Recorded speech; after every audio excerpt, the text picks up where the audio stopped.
a full album, but first one on a new label in 25 years, first new material in like over 4 years. You've had songs that have been recorded or you've known about for 5 or 6 years. How are you feeling? Are you excited? Do you want to vomit? Where are we at, Blake?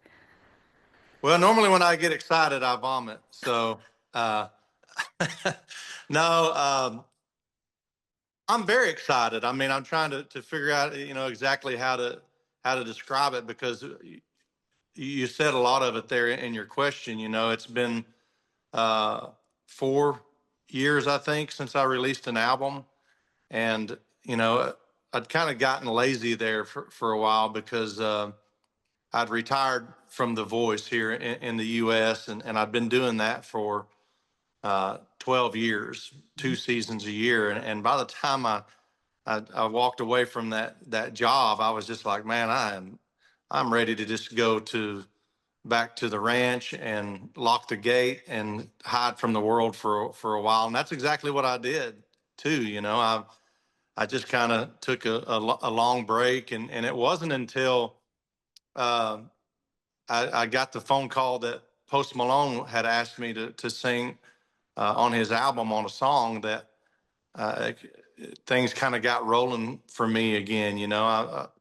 I sang on "Somebody Pour Me a Drink," and then that song went on and was a big record for Post and for me, and it kind of got me thinking, like, what am I doing? Like, I'm wasting my life, and I'm wasting this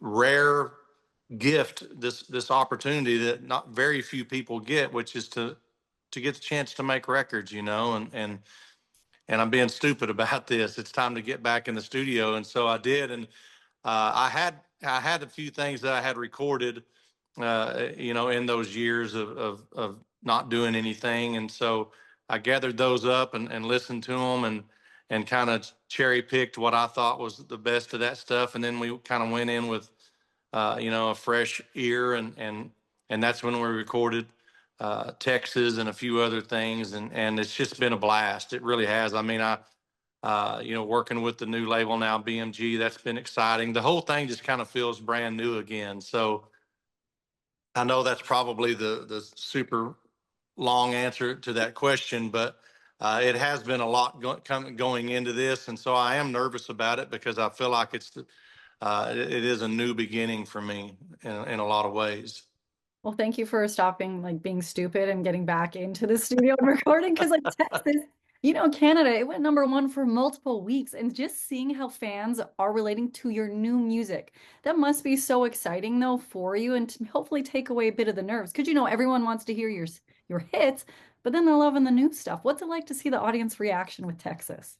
Well, I'm guilty of this too. If we have our artists that we like, growing up or whatever, and I think we all do this. It's like, man, I love so and so, but I love the early records. I like the first few records, and so I try to think of myself. I have to remind myself. It's like, man, people that come to my shows, they want to hear Old Red and Boys Around Here and things like that, and so when I'm able to sneak a new song in that goes on to become a big hit, like you just said, Texas has gone #1 in Canada now.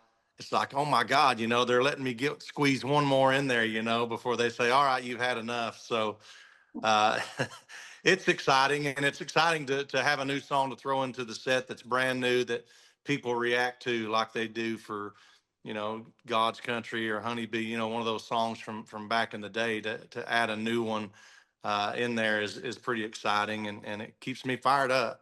Another duet on there, which I know everyone and their mothers is going to ask you about, is with Gwen Stefani, obviously your wife, best pal. But hanging on, I love what you guys do vocally with this song.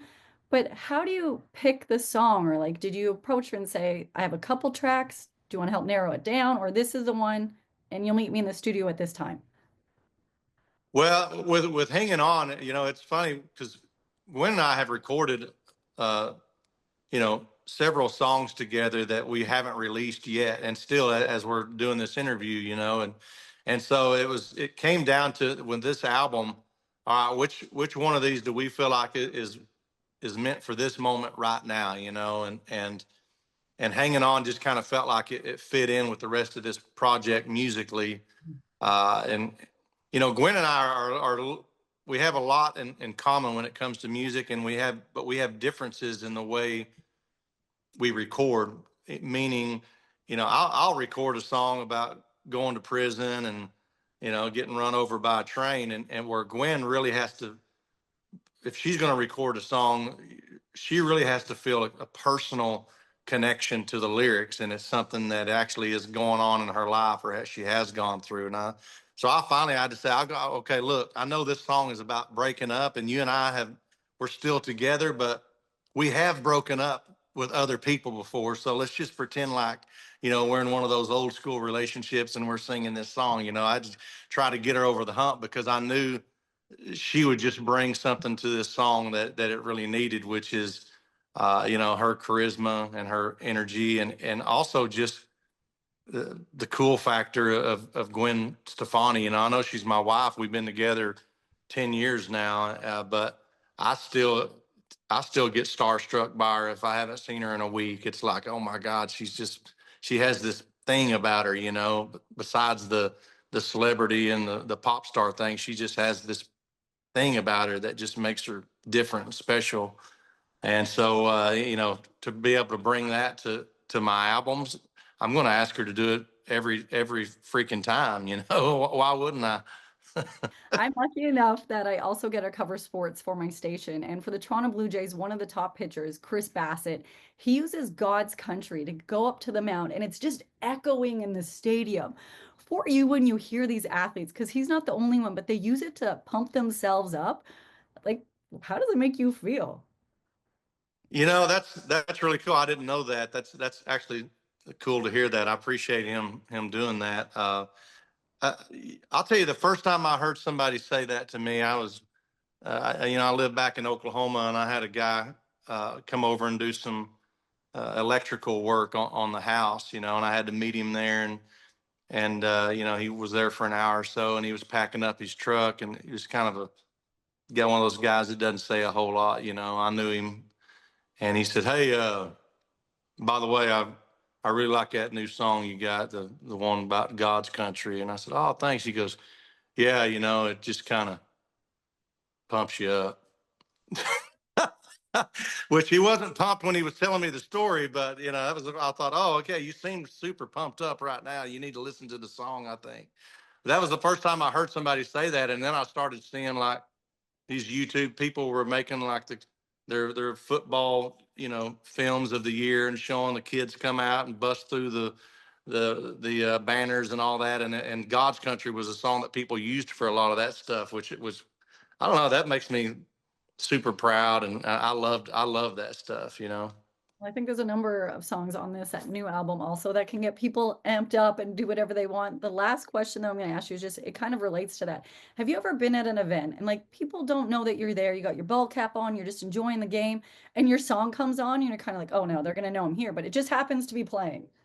No, but that happens with Gwen all the time. I mean, I can't tell you, like, there's been several times we've been at a game, and I don't know, it'll be like, Hella Good or Holla Back Girl will come on, and every time it's like, really, you don't even like this team. Why don't they play my song when I come into the stadium?